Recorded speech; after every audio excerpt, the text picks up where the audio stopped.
காணாத உன் கோலம் கண் கொண்டு காண்கின்றதே.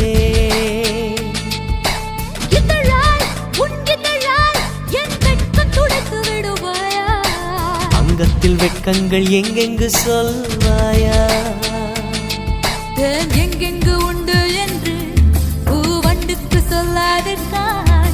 அது தான் தேடி உண்ணாமல் பேரின்பம் வராதிருக்கான். இன்பமா பேரின்பமா அது வேண்டுமா?